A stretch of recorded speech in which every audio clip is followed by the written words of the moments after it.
Hello guys, welcome to my YouTube channel. आज जो topic हम इस वीडियो में डिस्कस करेंगे वो है ऑर्बिटल्स। लास्ट वीडियो में हमने डिस्कस किया था इलेक्ट्रॉनिक स्ट्रक्चर ऑफ एटम, जिसमें हमने दो टॉपिक्स पढ़े थे, शेल्स और सब शेल्स। ये इलेक्ट्रॉनिक स्ट्रक्चर का थर्ड टॉपिक है, ऑर्बिटल्स। जिन्होंने वो वीडियो नहीं देखी है उन्हें उस वीडियो का लिंक डिस्क्रिप्शन में मिल जाएगा। तो आइए स्टार्ट करते हैं। ऑर्बिटल होता क्या है? ये न्यूक्लियस के अराउंड वो स्पेस होती है जहाँ पे इलेक्ट्रॉन फाइंड करने की प्रोबेबिलिटी सबसे ज़्यादा होगी कि वहाँ पे कोई इलेक्ट्रॉन प्रेजेंट है या नहीं। उसकी जो प्रेजेंट होने की प्रोबेबिलिटी है वो सबसे ज़्यादा होगी।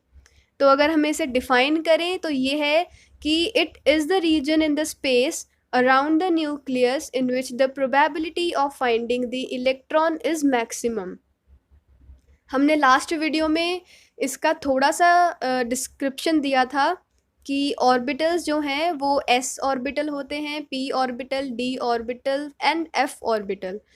तो उन ऑर्बिटल्स को डिफाइन करने से पहले हम क्वांटम नंबर के बारे में थोड़ा जानेंगे। क्वांटम नंबर क्या है? ये क्वांटिटी है जो हमें किसी भी इलेक्ट्रॉन के स्टेट के बारे में बताती है कि वो उस इलेक्ट्रॉन का एक्चुअल स्टेट क्या है। और ये चार क्वांटम नंबर्स हैं, n, l, ml और ms। तो आइए हम अब इन क्वांटम नंबर्स को पहले डिफाइन कर लेते हैं। पहला क्वांटम नंबर है प्रिंसिपल क्वांटम नंबर। इसे हम n से डिनोट करते हैं और ये हमें किसी भी इलेक्ट्रॉन के शेल के बारे में बताता है। ये हमें एक्सप्रेस करता है कि किस ऑर्बिट में या फिर किस एनर्जी लेवल में वो इलेक्ट्रॉन प्रेजेंट होगा। सेकंड क्वांटम नंबर हमारा है ऑर्बिटल क्वांटम नंबर। इसे हम L से डिनोट करते हैं और ये हमें किसी भी इलेक्ट्रॉन के सब एनर्जी लेवल या फिर सब शेल के बारे में बताता है। फॉर एग्ज़ाम्पल, अगर हमारे पास L इक्वल टू ज़ीरो है तो हमें वो इलेक्ट्रॉन जो है S सब शेल में मिलेगा। L इक्वल टू 1 है तो हमें वो P शेल में, सब शेल में मिलेगा, and so on. Third quantum number हमारा है magnetic quantum number. It expresses the direction of the sub level of the orbital from the nucleus in three-dimensional space।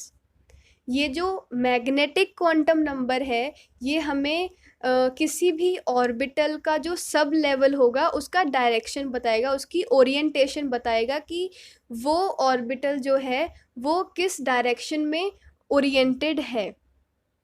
और जो ml है उसकी वैल्यूज़ -L2 +L तक या फिर +L2 -L तक लाई करेंगी। फोर्थ क्वांटम नंबर है हमारा स्पिन क्वांटम नंबर। ये हमें जनरली रिप्रेजेंट करता है इलेक्ट्रॉन के स्पिन का डायरेक्शन। हमारे पास इलेक्ट्रॉन के दो स्पिन्स होते हैं, क्लॉकवाइज एंड एंटी क्लॉकवाइज। उसी के अकॉर्डिंग हमारे पास स्पिन क्वांटम नंबर की वैल्यू आएगी और इसे हम डिनोट करते हैं ms से। ms की दो वैल्यूज़ हो सकती हैं, +1/2 जो कि क्लॉकवाइज डायरेक्शन के लिए होगी और -1/2 वो एंटी क्लॉकवाइज डायरेक्शन के लिए होगी। अब हम स्टार्ट करते हैं ऑर्बिटल्स में। पहला ऑर्बिटल हमारा है s ऑर्बिटल। s ऑर्बिटल जो है ये l इक्वल टू 0 के लिए हमें मिलता है और इसकी जो शेप है वो स्फेरिकल होगी। It is an atomic orbital with an angular momentum quantum number l with value equal to 0 और ये स्फेरिकल शेप का है। ये पिक्चर जो है ये s ऑर्बिटल को दिखाता है कि एक्चुअल में हमें अगर s ऑर्बिटल देखना है तो वो ऐसा दिखेगा। नेक्स्ट ऑर्बिटल हमारा है p ऑर्बिटल। p ऑर्बिटल हमें l इक्वल टू 1 के लिए मिलता है। यहाँ पे l इक्वल टू 1 होगा। l इक्वल टू 1 के लिए हमें p ऑर्बिटल मिलता है और ये एक स्पेसिफिक एक्सिस में ओरिएंटेड होगा। ये हम आगे पिक्चर में देखेंगे। The 3p orbitals are aligned along perpendicular axis. जो ये 3p ऑर्बिटल्स होंगे ये परपेंडिकुलर एक्सिस में अलाइंड होते हैं, ये भी हम आगे पिक्चर में देखेंगे। और जैसे कि हमें पता है कि m की वैल्यू जो है -l टू +l तक होती है। अब हमारे पास p के लिए l की वैल्यू जो है वो 1 होती है, इसलिए l की वैल्यू हमारे पास क्या होगी, -1, 0 एंड +1। तो m इक्वल टू 0 के लिए जो हमारे पास ऑर्बिटल होगा वो pz होगा। m इक्वल टू 1 के लिए हमारे पास py और m इक्वल टू -1 के लिए px। अब इसकी हम फिगर देखेंगे। ये जो ऑर्बिटल्स हैं ये डिनोट कर रहे हैं 3p ऑर्बिटल्स जो कि अलाइंड हैं इन परपेंडिकुलर एक्सिस। थर्ड ऑर्बिटल हमारा है d ऑर्बिटल।